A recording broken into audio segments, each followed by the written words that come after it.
Excellent.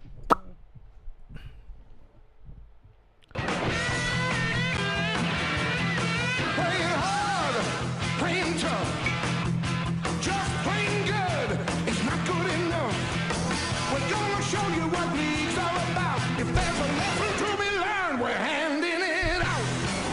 This game is our game. This town is our town. Turn the heat up and listen to the crowd.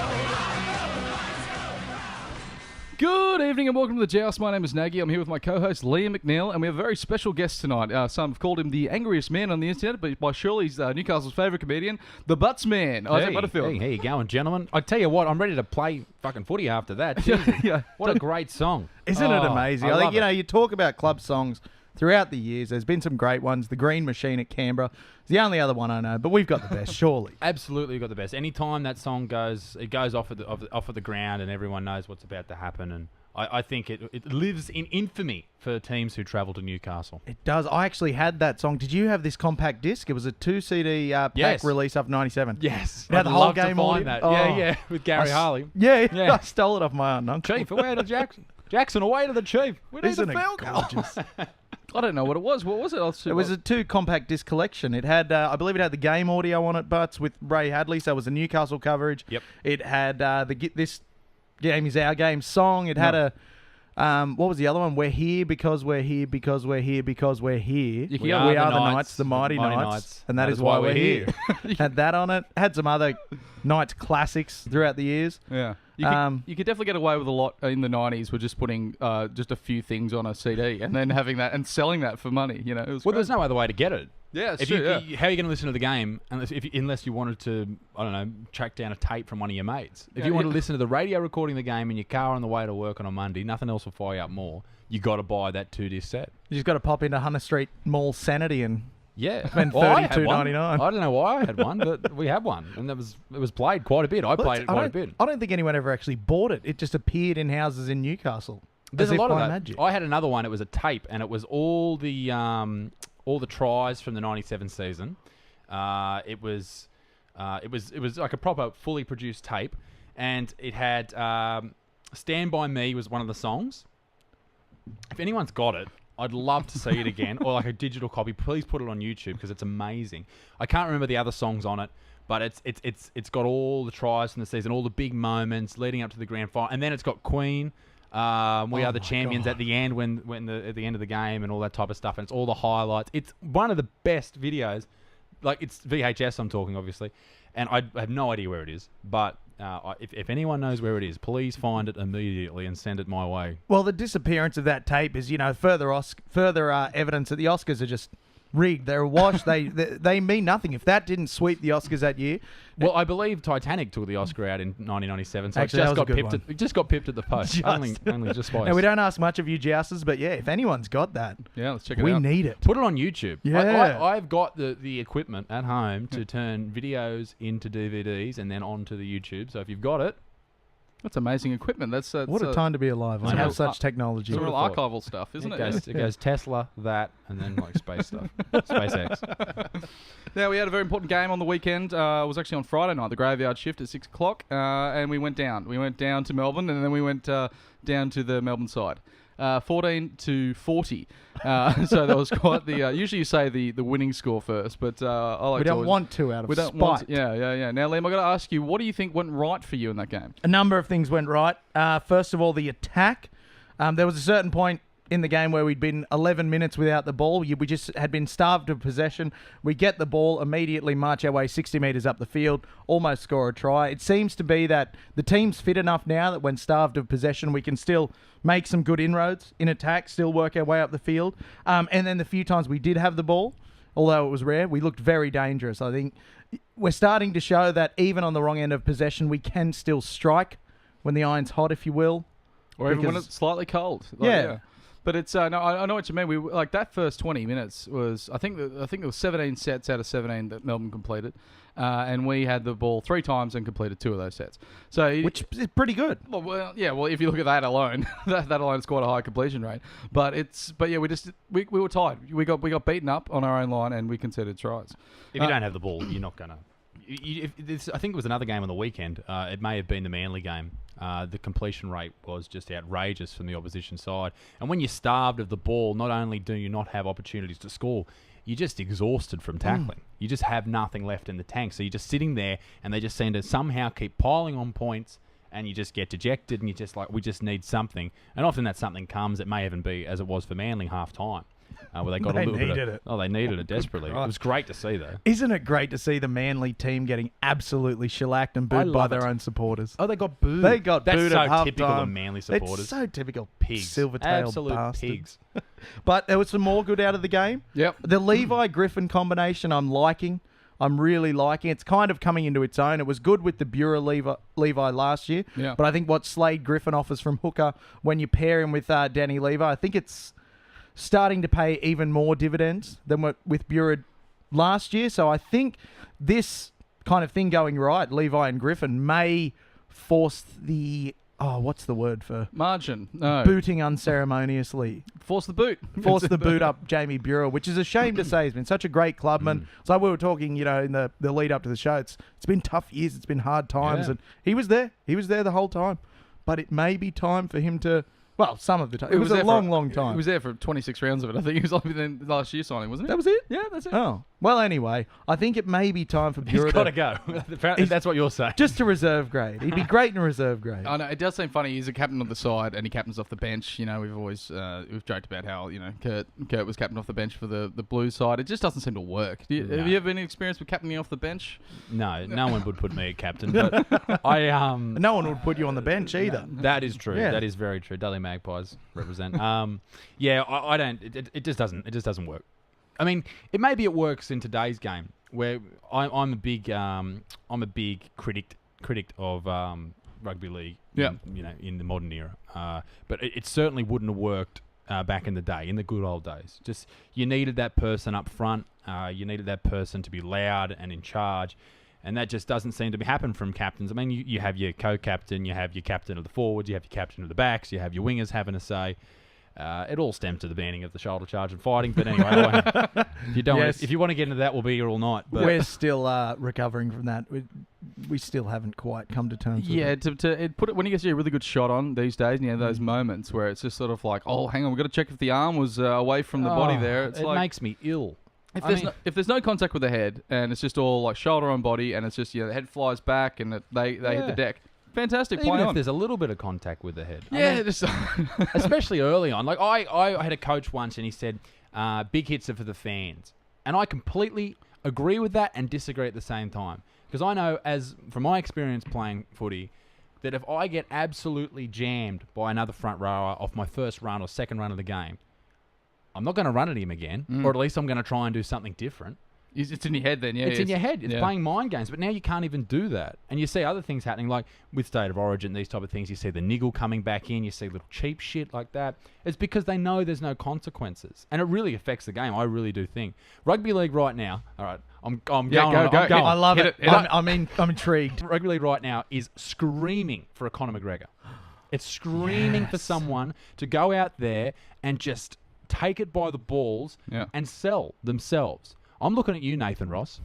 Yeah, Rossi. Wouldn't it be amazing to see Rossi, just for an example, like go on Twitter or Instagram and he's going to go and play against who's a winger from a side that people don't like?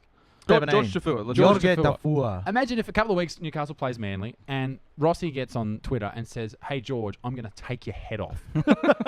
Are you telling me you wouldn't tune in to watch that? For it. Now, should Rossi go full Conor McGregor? We've heard Ivan Cleary, our next week opponent, talking about everyone has to get on the bus. Do you think Rossi goes out to Tamworth a couple of days early and throws a dolly through the bus window? Throw something through the bus Throw window. something through the bus window. Shake them up. Shake them up. Oh, I Because love it. next time the team's getting on a bus, they're like, Jesus, Rossi around? Like, and then you're in their They're head. thinking, if he's going to throw a dolly at us when we're on a bus, we're trying to be protected. Imagine what he's going to do on the field where we're allowed to do anything. It's terrifying. Nathan Ross, this is me calling you out. Get it done. We don't have these real clashes anymore. Obviously, it was Spud and Chief, and then we had Mad Dog and Wendell.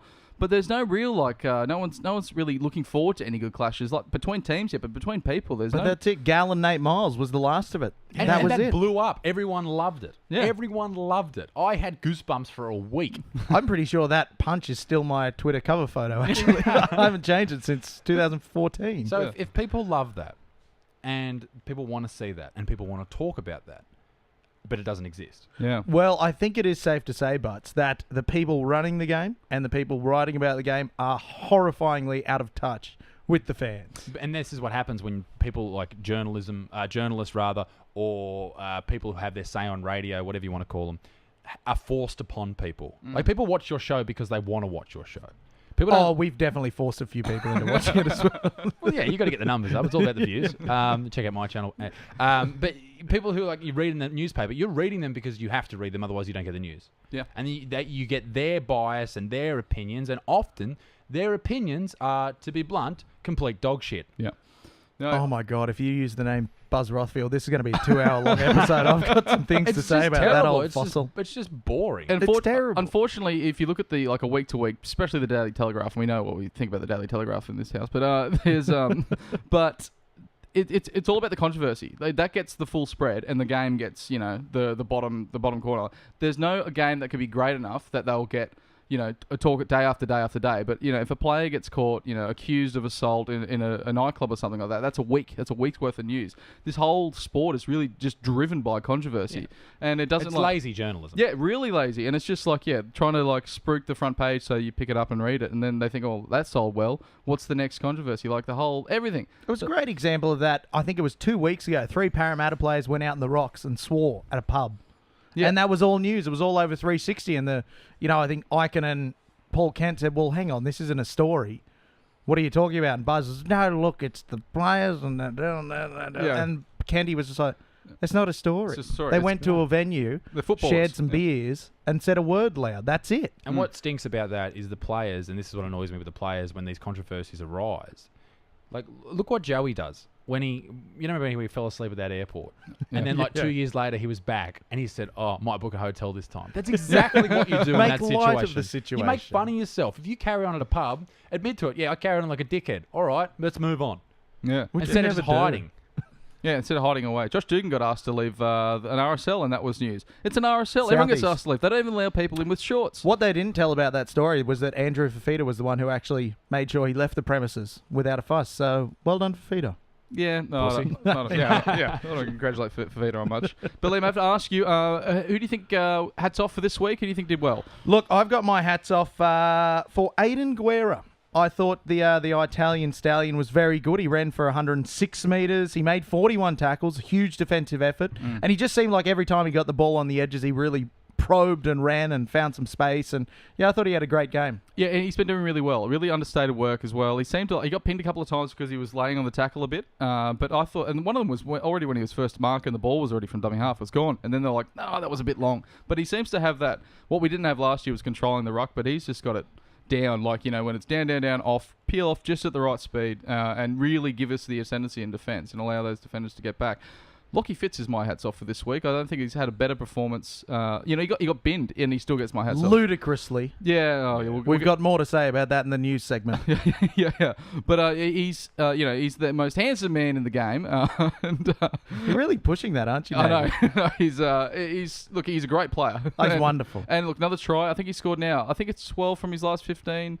It's a ridiculous try rate. He's only pretty much the whole time he's been first grade. He's scoring tries at about 80%, which is nuts. He's a second rower. Oh, it's Well, wonderful. he used to play 5'8".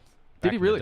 Is that so? So you play that sort of mindset of a 5'8", like you always hang around the ruck sort of thing, looking for an offload. I think that's where it stems from. Because that's where he has been great, supporting his halves. That's where he's causing the most damage.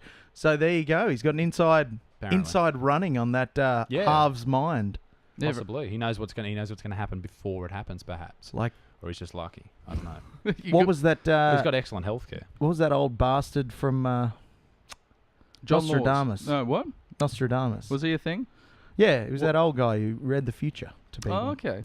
And I think it was something like 1 in every 100 predictions was correct. So everyone's like, he's a genius. Yeah. Just like Jesus Christ. Essentially, I believe he was the second coming of Jesus Christ. Like a one in a million chance happens every couple of days. Yeah. And he's written them all. Yeah. He's got them all down on the books. But could Nostradamus have predicted our hats back on for this week? What is it? Oh, I don't know. Who did you have? I was hoping you would go first. Mine's yeah. Look, did you have hats off for this week, Butts? Do you think any players standing out to you maybe this whole season? Do you think he was really giving me a surprise? I do. He's my favourite player, Mitch Barnett. Oh, isn't he wonderful? He is the only person I see in the entire NRL that flies out of the line and tries to hurt people. Yeah. Doesn't he? Isn't it great? I mean, it backfired a bit against Canberra He knocked when himself Shannon out, yeah. Boyd killed him. That's okay, and bud. he That died. happens. But he That did it, happens. though. Yeah. I love that he does it. I agree, but Absolutely. Because people are fearful of him. And that just doesn't happen anymore. So, Mitch, if I had a hat, it'd be off. It'd be off. It is off. we have lots of hats if you want to borrow a hat. No, I did my hair earlier. He looks really good, actually, too. It's paid off beautifully. got a bit The of other fitness. thing about Barney that I love, I think we saw it last year in the game against Parramatta. There was a bit of a flare-up after a try was scored and the referee called him over and said, Mitch, you can't be doing this kind of thing. And he had a, very lovely, very respectful conversation with the referee that all ended with, a nice agreement. It was good to see an NRL player using the noggin, Yeah. thinking and speaking in a manner that you should speak to another human being Yeah, and I not just don't calling the like ref a that. dickhead. I don't like that at all. I'd put my hat back on, Mitch. Sorry, Mitch, that was my bad. Throwing you under the bus a bit. That reminds me of a story of a former Knights front rower who was asked once why he packed so hard into a scrum by Tim Mander. I think it was Tim Mander. And he said, I'm a front rower. Yeah, that makes sense. That's what I what they're do. supposed to do. Yeah. It's in the job description. I really liked Tim Mander when he used to kick off. Do you remember the ref ears he used to get at the games? Yeah. That was before anything. It was like amazing. You can hear the ref talk, but it was like you can sort of see what the ref's doing anyway. But anyway, though, you had it on, you can hear the players as well. But Tim Mander used to, when they kick off, he used to go woohoo! I loved it. Just loved his rugby league. It was brilliant. Yeah. You don't get that anymore. Not Did a with- great Mr. Bean too. No, it's a different bloke. You get that. We've had this before. No, Tim Mander. No, you who think was of Mr. Sean Bean? Hampstead. Yeah, well, Hampstead used to do the woo. It was Mr. Bean did the woo. I think you've crossed wavelengths on your mind. I think it's Next all week, Jousters, we'll get to the bottom of this. We'll show everyone. We'll show you all. Hats back on for me, Sione Matautia. He's rushing out to the line. We've talked about this before. Centre is not his best position, but there's nowhere else really to put him at the moment. How about on the wing? What do we think of Sione? He's a big power winger. We mentioned George Tafua earlier. He could be Tafua-esque. Hard runs, big body. He can't pass. No. So get him on that wing and just have him working. He runs really well out of trouble, out of our does. red zone. He could make a very good power winger. And we all know he played on the wing for Australia. Well, why not? Why not play him there? He didn't work out in the second row, although he had a lot of potential there. I just think you throw someone in who's so used to playing on the wing and then you throw him to the forwards. 1 out of 100 times in a game, you're going to put your head somewhere he shouldn't, and you're going to end up KO'd. And I guess that's what happened to him quite a bit, unfortunately. Throw him on the wing. Why not? Why not? That's right. What else have we got to lose? Well, that's what you used to do in juniors. You had that kid. You're like, where do we put this guy? He's just rocked His up. mum's yelling at the coach. Where do you Yeah. put it? Just put him on the wing. Chuck him on the wing. Yeah. Yeah. Just hide him out there. Sometimes I wingers played a lot on the wing as a kid. It always reminded me of wing. But hats back on, Liam. Do you have anyone? Look, now, I think this is more a victim of circumstance than anything of what happened in the game. But for me, I couldn't split it between Safidi and Lillyman. Yeah. Their running meters were historically low, but in saying that, they were on the field at a time where we had No ball. nigh on no possession. So it is hard to fault them on that. But yeah, three hit-ups each. They got a second stint out there. They did get a second stint. No, I think by then they were just too gassed from defending. It's, you haven't got much you can do at that point. When you've been gassed, you've been run off the ball. So the hats are back on, go to those boys. But again, I think they're a victim of circumstances as much as anything. He missed an important tackle on Cassiano as well. And that's what I was really expecting, the tower that is Daniel Safidi to be taking on the other biggest man on the field. That's what I really wanted to see. And, he just ran from a regular hit-up, one off the ruck, and he burst straight through Daniel Safidi with not much footwork either. It was just lazy. It was just piano fingers straight out there, which is. But you're gonna get Piano fingers? That's what old coach used to say. Spirit fingers? Ah. Spirit fingers. Okay. But yeah, he said I don't want to see any fucking piano fingers out there. That's what he used to say to me. To me especially, because that's all I used to. That's how I we used can to do it. swear on this show. Oh, absolutely. Fucking yeah. hell. Now we're talking. Yeah. Well, we can jump straight back in the second half, and we'll be right back. Liam, you got something to say? I do. You look at me quite. Oh, get Well, it we out didn't then. cover what went wrong yet, Nagy. Well, a lot went wrong. We lost the game by. I know, 26 but I've got a points. whole page of them. Oh, so, Christ. Settle in. well, maybe we should save it then. Because a lot did go wrong, and yeah, it was a bit of a debacle, but there was a lot of positives to take out of it. Overall, I rewatched the game Friday night, and while it was disappointing, it was disheartening, I did have to call Lifeline after the game. There was still plenty to like about it. Yeah. Thank you very much, Liam. We'll be right back for the second half. Good ad for Lifeline, man. Saved a life, family. Turn up. Yeah. You must have met in church. We'll jump back in. Welcome back to the second half of the Joust. Now, Liam, you had some things to follow up, but I think you don't want to touch on them. No, they're a bit too depressing. They made for very depressing readings, the bad things that went wrong against Melbourne. But Write it off. I think we got some... Write it off. It's written off. It's gone now. But we have some stats, Liam. We do. We have some stats from... Hebrew Hammer. That's right. Our very own stats man, Josh Spiegelman, the Hebrew Hammer, has sent us through some good stuff for next week. Now, next week, boys, could prove to be a real doozy. The Tigers have been red hot, inexplicably. It's truly bizarre what Ivan Cleary's done down there at Concord. I can't believe that if you said 6 rounds into the season, I know it's still early, like it's a long season, 6 month worth, but six weeks in, you've got the Tigers up the top, you've got the Warriors, St George, and then down the bottom, you got Parramatta can't buy a win down there with Canberra Bulldogs, like all these big money players down there, and they're doing nothing. Do you think it's crazy? Like, do you remember? Is this just me talking about the season too early? Yeah, I mean, you start to see it mould out to how it's going to look in week 26. I think there's still 26 rounds. Yeah. That sounds right. Who knows? But yeah, you see it mould quite early. And to see Knights, the Newcastle Qantas Link Knights, I'm seeing right there. I used to love airline. that. I used to enjoy the Newcastle Qantas Link Knights. Flows well, It doesn't does it? flow Yeah. well. Who we got here? Stockland. Yeah, I've got Stockland as well. But yeah, I think it's amazing to see them sitting in 10th position at the moment. I think that's great. It's a good position to be in. I'm of the big belief that as long as they don't come last, I'm happy. Oh, absolutely. And even when they did come last, I was happy. I was still happy. Well, not Wasn't- happy, wasn't but ecstatic. no. But even like you look back at season 2005 with playing without a sponsor. I think it was 2005, 2006. Playing without a sponsor, Milton Thaiday, Gids was in there. It was a tough year. It was. Good friend of the show, Milton. Yeah, we've listener. mentioned him often. I think I'm not sure if he's a friend, but yeah, it was. We went 15 rounds without a sponsor, and then it was because of that. Do you remember that? They went to Bathurst to play a trial, and then a bunch of the Knights boys went into. It was with Dane Tills. Dane Tills was shafted from the club. Yeah. Oh, that was that. Yeah. And then the sponsor pulled, and then they went, "Oh," and then we were without a sponsor for 15 weeks. Couldn't win a game. Had 15 weeks of losing. I think it was 13 games, 2 buys. And then the week that we got the sponsor, Colin Adelaide, was we went to Penrith and played Penrith, and then we got the win up there. I remember that. I remember watching Clint Newton lose his shit. He was so happy. It was like they won the grand final. They'd finally won. After how many weeks did you say? It was 15 weeks, 13 games, I think. weeks, Yeah. Something crazy like that, and they just got the sponsor, and it was like a grand final win because the demoralising feeling of losing a sponsor before the first game of the season. I think that was how you said it. Yeah, that's got to be hard.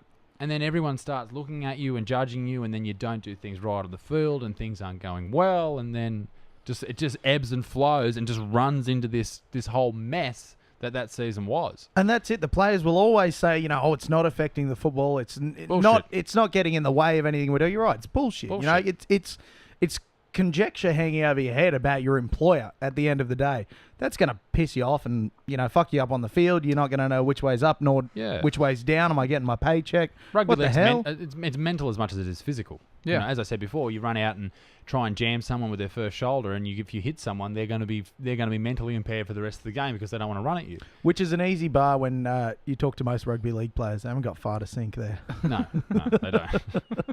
But it definitely plays up the top. It's especially having that clean jersey, with just nothing there, and then it's and then having every other team play, and then people start talking about it. They say like, it could be because the sponsor's not there, and then it's just a reminder that your club that's effectively just there to sell tickets and get money to pay players and pay everyone, pay everyone on the staff. It's got to bring everything down. So It's a negative feedback loop. yeah, absolutely. You're not playing well. The sponsor's gone. You're struggling. This has happened at home. The dog's crook had spewed on your favourite jersey that used to have a bloody Qantas link on it, and things. So many negative things happen, and it's this domino effect, and it affects you when you run out on the field.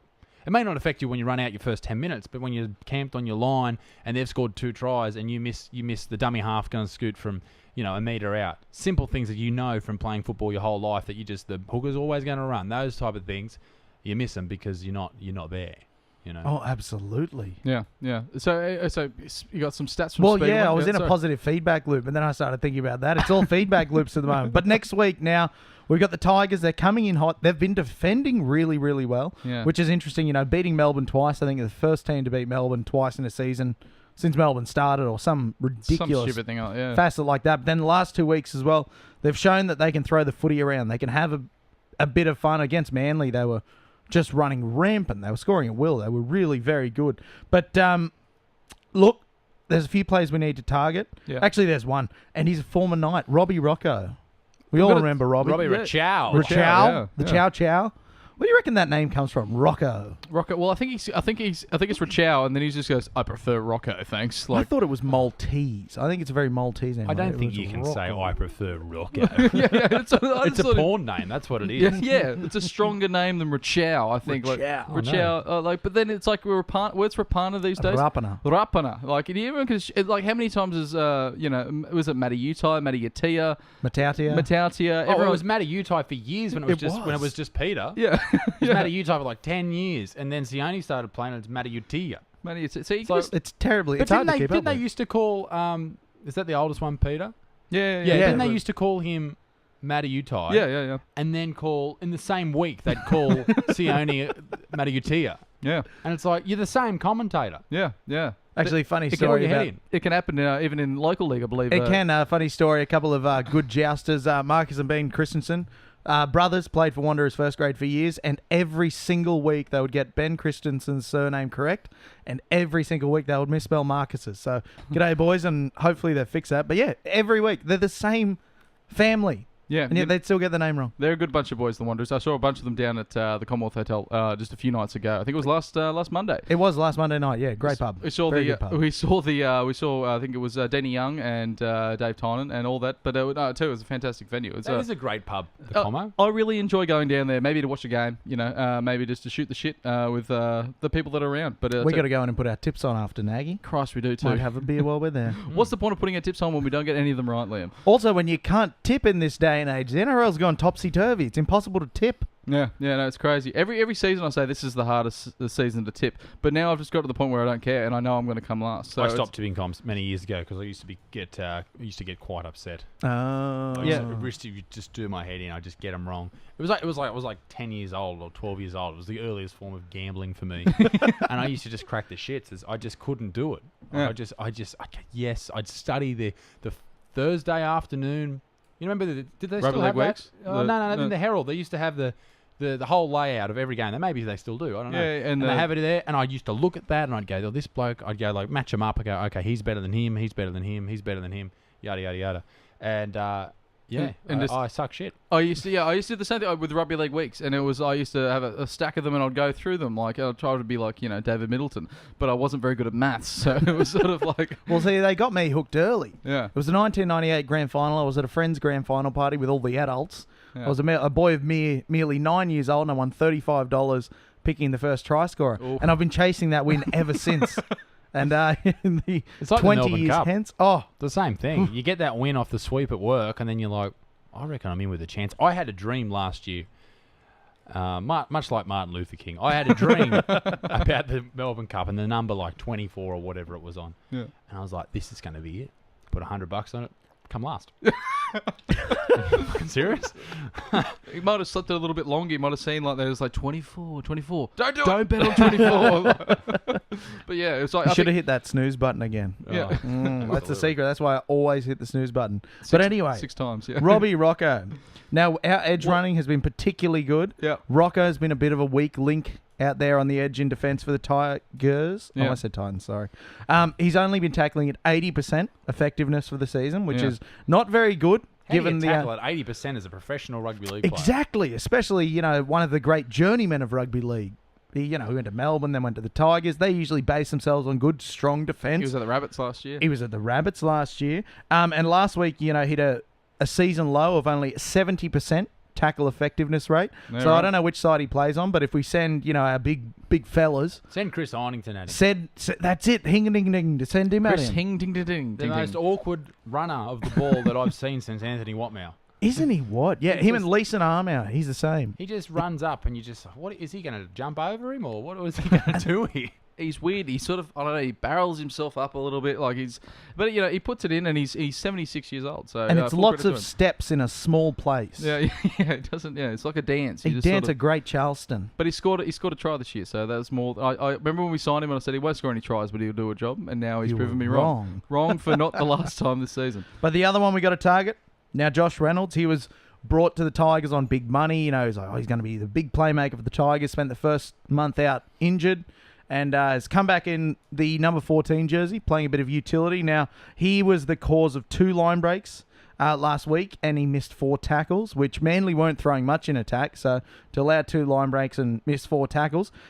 Jacob Little, who was in the middle before Reynolds came on, didn't miss a tackle. So once Reynolds comes on in that interchange role, we start sending the big fellas at him. We start sending the big boys at him. We get him angry, and then hopefully he kicks someone in the head and gets a 12-week suspension. I was surprised that they signed... Like, obviously they signed him because they wanted him to be starting 5'8", and they wanted Benji as sort of that mentoring sort of come in. But now Benji's playing out of his socks, and then you got Reynolds come back from injury. It's like there's no real spot for him. They got him in this hooking role, which is not like his best. I think they're just trying to band-aid a bad signing, I think, in the end. But Benji might injure himself if he finds himself at number 6, but I think, surprisingly, Benji's playing really well. Well, that's it. I think with the age Benji is, they're going to have to start phasing him out. And I think that was the plan, to get Benji in for some early season spark, some vigour, and then start bringing Reynolds in.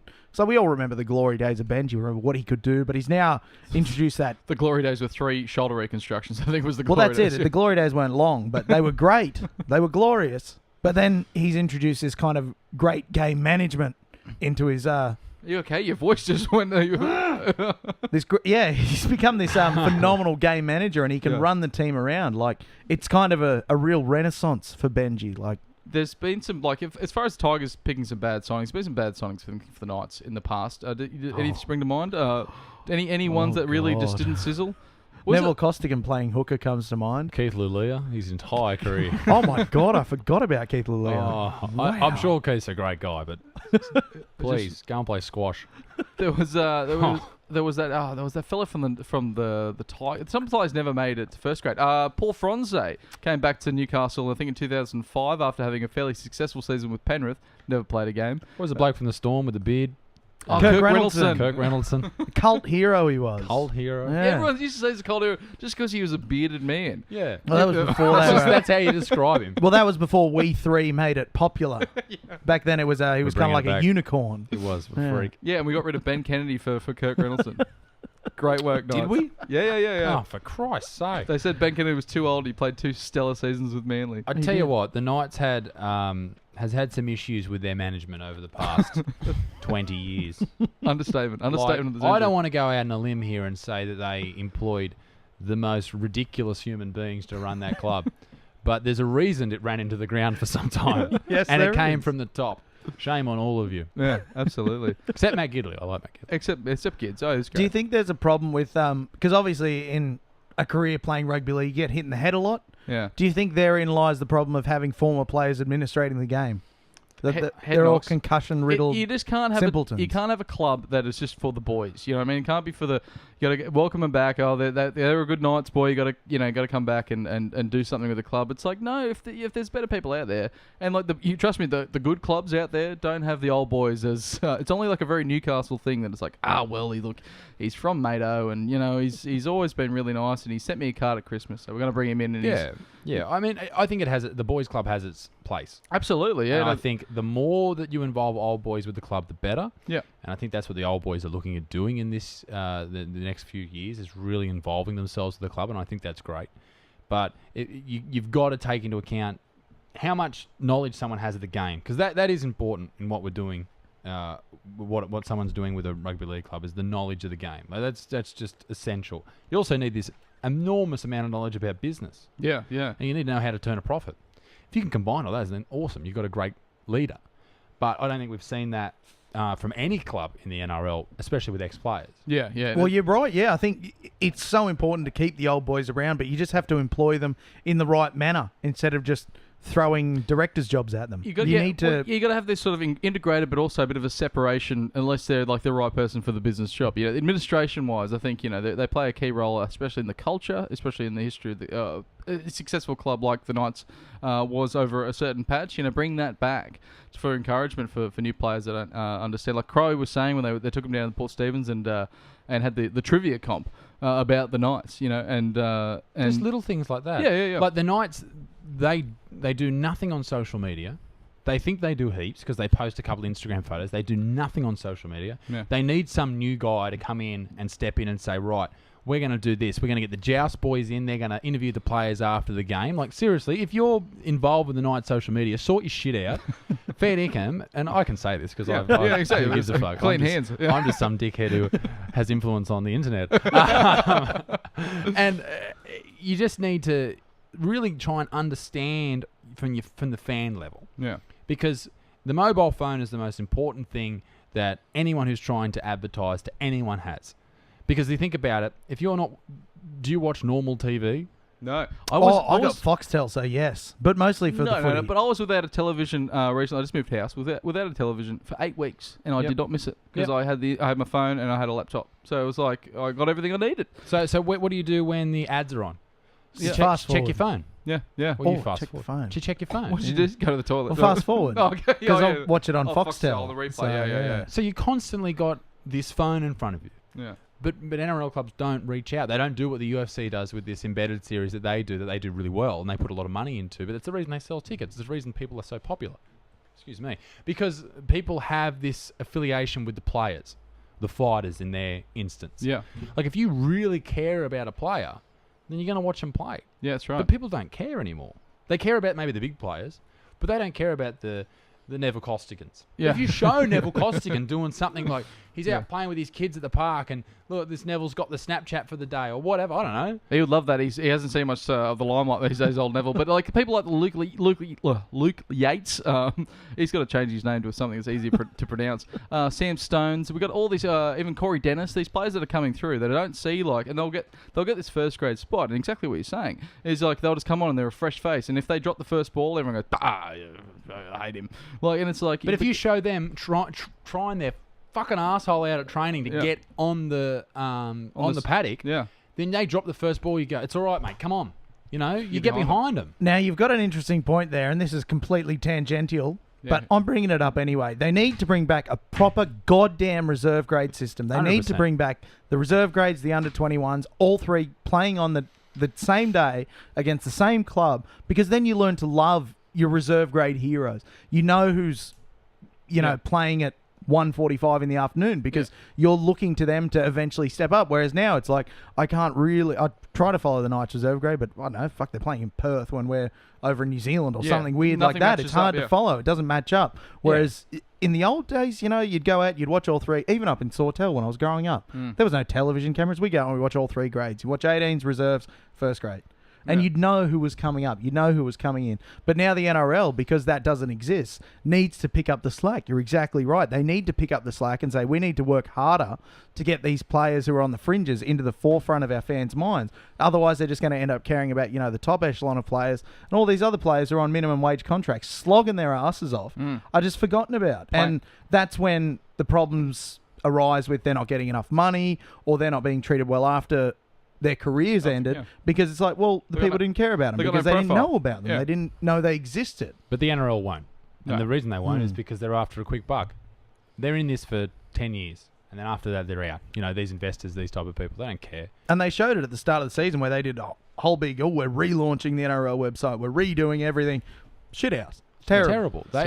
These people who have these university degrees and they spend $20,000, $30,000, $40,000 getting a degree are just hopeless. Yeah. They are terrible at what they do. They are terrible. I've gone into jobs and applied for jobs where they go, well, you don't have a university degree, so you can't. We're not going to talk to you. We're not going to talk to you. I don't want to be an absolute wanker here, Please but do. I know social media pretty well, right? I haven't mastered it. No way. Yeah. But I'm certainly above someone who's just walked out of uni and go, well, I know how to work Photoshop, so I'm going to get a job with an NRL club, and we're going to. You just need to get the right people on board, and I don't think any NRL club has actually done that. I think it's someone screaming. There are young fans out there that need to be captured. Yeah, I agree. I totally agree. And no one's doing it. That's it. I feel like fan engagement. It's been lacking. It's been lacking. Liam, is that your sack I can see poking out? I think it's time to open Liam's sack with some questions from the fans. Liam, can you hit us with your sack? Didn't know where you were going with that. Jesus Christ. Yeah, no, I was looking around. I was like, is there a reflection? It's I've got a mirror up there. Faces There's down. a few places in town we can't go because of the sack. Now, sack questions, gentlemen. I'm going to leave it open to everyone. Joel Southgate. Now, Joel asks, first of all, on you, Joel. Thoughts on players we've signed for 2019 and on taking the game to Tamworth? And should the NRL take more games to the bush in New South Wales? He's really squeezed the orange with that question. There's about 4 questions in there, Joel. I know, and it's wonderful. He's worked out beautifully. First of all, boys, signings for 2019. Only that bloke from Cronulla. Jesse Ramian. Jesse Ramian. Great signing. who's Very good signing. Been fantastic. I can't think of anyone else that we signed for 2019. No one. As far as I know. Potentially Tim Glasby. We'll cover that more in the news. But, all right, what do you think, Butts, about taking the game to Tamworth? I like it and I don't like it. I don't like it because I can't go. Yeah, that's true. But and I think it takes away from the fans that the member holders, like the red and blues. It's sort of like taking the Origin game to Melbourne. I get it from a business point of view, but I hate it from a fan. Also, point of Melbourne people are stupid. Plus, in It's the greatest city in the... Fuck off, come to Newcastle. Plus, it's hard for, like, you know, Newcastle. This start of the season, when Newcastle's got so much support, we've had 2 home games out of 6. We're not getting another one until 8th game. 8th game, 7th game. We've got 3 in the first 10, and it's not fair on the Knights fans that, like, you know, out of all the clubs, we're bustling to get through those turnstiles to sit and cheer on our side, and we're from the smallest market when you compare to Sydney. So it's like you're sort of taking away from that. Hopefully, we see a lot of red blue in Tamworth, though. I think the Tigers put up a tweet today saying, like, oh, the game's sold out, we look forward to it, and then the Knights rebutted the tweet and said that they're all going to be wearing red and blue. I don't know why you're excited. Well, now that's the thing. What I will say this year about the Knights fans, and I don't know that I've ever seen a team whose fans have travelled so well. Every away game I've watched on Fox Sports, I've heard the Newcastle chant. Melbourne, we were getting absolutely hammered, and with about 10 minutes to go, we put it together a good set, and the fucking Newcastle chant was ringing around Amy Park. Oh, it was just gorgeous. Oh, they're the best fans in the world. They're like Pavlov's dogs. They're just so used to just terrible conditions and things to watch. They're just like, we get a win. You're like, oh my god. Yeah, I was at that Manly game. I nearly screamed. I did scream. I was at that when I was at the Brisbane game. I didn't know how to, like, when we won, I didn't know what to do. I was so used to being dejected when I was walking out of the stadium there, and I sort of had to I don't know, something's missing here. Like, you know, that I feel all right. I was sort of walking on air, but it's crazy. So, yeah, I like that they take games to the country because that is a huge part of the NRL supporter fan base, but it just needs to be worked out a bit better with the teams, I think, worked out about how to take the games effectively without jeopardising, you know, the markets that these teams are in. Why wouldn't you do the pre-season comp there? Yeah, makes sense. Yeah, yes, pre-season comp in the country. I love it. Tick that off. Tick. We've nailed it. Now, Marcus James Harborn. Marcus, On you, Marcus. Thoughts on the rumours of Timothy Glasby and also a player swap with the Tigers? Yeah, well, I've heard of the player swap with the Tigers, which is Rossi for Tim Grant. That's a shit swap. Well, that is a shit swap because we don't need prop forwards, we need outside backs, and Rossi's an outside back, proven and tested. And why would we swap him for a Tim Grant, who's someone who can't even get a first grade game at Tigers? I know about the shot that he put on Petros in. Well, no, it wasn't just that shot; it was his opening 20 minutes of Origin. You don't sign him on that, but God, it was a good 20 minutes of front row play. He knocked that. Okay. I can't remember how long ago that was, but I'm pretty sure I sustained an erection for 6 weeks. That was the most amazing thing that I've ever seen, and I loved him. I haven't heard of him since. Yeah, he hasn't really done anything since. I think he just went, that was the best hit up of all time. Done? I'm done. Put it on the highlight reel, boys. I'm done. But you got to keep Rossi. You got to keep Rossi. He means more to this club than a whole host of other players. He's like the only player in the squad that has any personality. Yeah, yeah. I really like Nathan Ross, and I think he is just so essential to what the Knights are trying to rebuild at the moment. Well, that's it. It carries over onto the field. You know, you see all his off-field work he does, and he's so energetic, brings a lot to it. But then he carries it over onto the field. I think, you don't get rid of him, Tim Grant or anyone. He means thousands of bums on seats each game, Nathan Ross, because 100%. People come there just to watch him. He's a very special player. So we can forget that Tiger swap. But Tim Glasby, Origin prop Tim Glasby. Yeah, look, as far as getting a new prop on for next year, it means something because obviously Harrington, and Lillyman are both on 1-year contracts, so we will need some more in the forward stock. Do you want an inside scoop? Yeah, hit us with it. Glasby will be at the Knights next year. Excellent. You've heard it here first. And look, the more players we can get from that Melbourne system, we've seen it with Slade Griffin already. He's come up, he's been a revelation. The more players we can get from systems like that who can then bleed it into our culture and incorporate it into the Knights culture, the better. I will say I have no actual knowledge of that. But I'm just putting those positive energies out there, and come on, Tim. That's it. Positive Put it on flows. the, what are they, the secret board. Well, it's either going to... middle-aged white women do that. They put pictures on a board and then achieve it. Yeah, sure. It's either going to happen or it's not going to happen, and if it does, we've got the inside scoop. So and you can put this up, and you go, we said this 6 months ago. Yeah. Look at, go on. Butterfield, what a legend. Is that any more from the sack? I line? do. Yep. Anthony Hickling. What's our thoughts on... Well, this ties in nicely to our previous question. Thoughts on this Facebook page that has popped up that I didn't know about, that has disgusted me. What? Rossi for reserve grade, it's called. Ooh. Look, I tell you what, I heard about this Facebook page, searched for it, couldn't find it. I'm not sure if it actually exists. Hickling, did you make the page and take it down? He's a real true bastard, that Anthony Hickling. But I think, as we said before, he means more than how he's playing. You know what I mean? He's a tried and tested try scorer. He's playing effectively out of position at the moment in the centres. And for mine, playing well in the centres. I think he's been doing a good job. Yeah, and it just seems that he's not just a player out there, but he means a whole lot more to Newcastle because he really encourages that Newcastle spirit. Yeah. That late in his career boom, it played City's Origin last year. It'd be ridiculous to consider look, if you dropped him, you'd always drop him to find form to bring him back up, which has happened before. Whoever made the page, fuck you. Yeah. Yeah, Anthony Hickling. Kelly Wilson ties one back in neatly to what we were discussing about. Boys, of all the Knights jerseys over the years, what is your favourite and why for him? Henny Penny was the winner. Butts, favourite? See, I was born in 1993, so I never saw the Henny Penny jersey. Yeah. Well, and I think a lot of people think the Henny Penny jersey was the 97 jersey. I think a lot of them do. Yeah. BP was 97, wasn't it? I think it was Stockland. It was. this It was one weird, right 'cause here? you're both wearing it. This is the reason I bought this one, because it was one of my favourite. I also enjoyed the 2000 or 99. I like the away strip in 99, 2000. Yeah. The mainly white. I'd have to... Yeah, no, it was. Yeah, it was the white with just the little red and blue just around the seams, I believe. Maybe we could flash it up. Yeah, we'll flash it up. We'll put it up in post. We'll do that in post, yeah. But but those two, I love the 97 one, obviously. The 95 and 96 were good as well. Anything from the 90s, and then it just went. The new management come on board, and they just did a big shit on the entire creative department, and it just looked atrocious for Those years. Coal and Allied jerseys were with all the swirls on the side. And, Yeah, I tell what you can't... The red one? I know the reason why Oh. they swapped it, but, like, the collar. Taking the collar away, like, it's just, I don't know, take something away. Taking the that's collar away smartest. and taking this stripe. Yeah, that's true. that Why was move away from disgusting. the stripes? We're the only ones who have had the vertical stripes, and we made it work. Why fuck with that? Why fuck with it?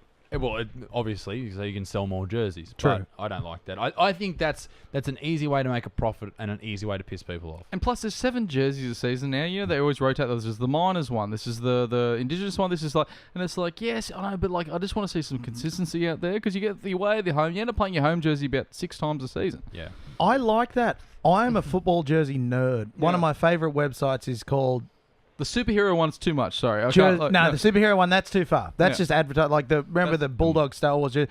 Advertising on a jersey as the theme of the jersey disgusts me. That is terrible.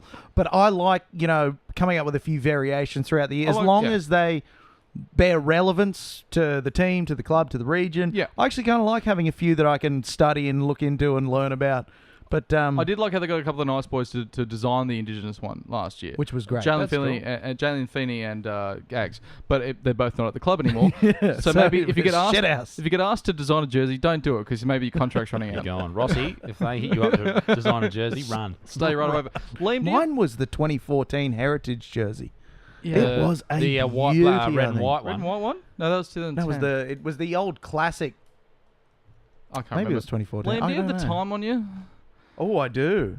Time Time for the news. for the news.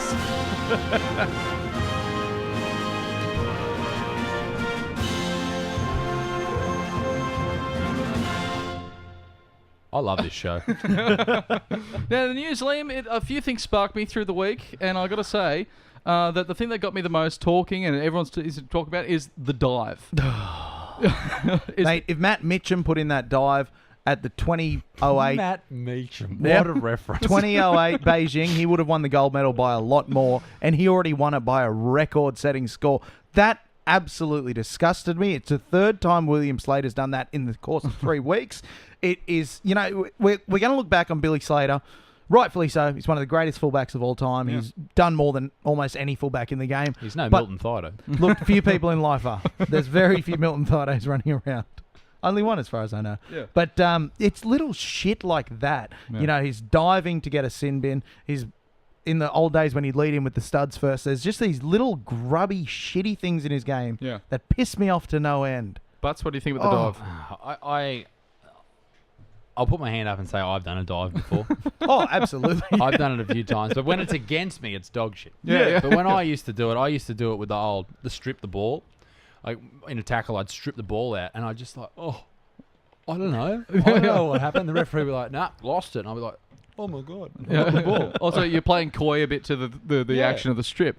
I think you got to have a separation there because Billy Slater was play on, it was run. He knows he knows if a player touches him, he can keep running. And he might have scored the try there, but instead he took the easy option, knowing that he's going to get the penalty and a bloke's probably going to the bin. That's it. He was a real dick about it. And people have compared it to the Danny Levi throwing the ball into the player that hasn't cleared the ruck, which happened earlier in the game. But that's a Cameron Smith special, and which is a completely separate issue because you still have 13 players on the field. It is, and that's also really funny because throwing a Steeden at someone as hard as you can from a very short distance, that's prime comedy to me. That is hilarious. Just hoofing a Steeden into someone's head. Well, I mean, two things. 5 minutes sin bin. Yeah. Easy way to sort it. Bring it. Or they're off for that set. Something like that. Or the referee could just have some balls and just say, just tap it again. Yeah. Or just play the ball again.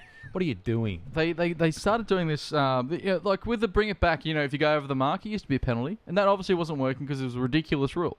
And then they said, no, just take 2 steps back and just play it there.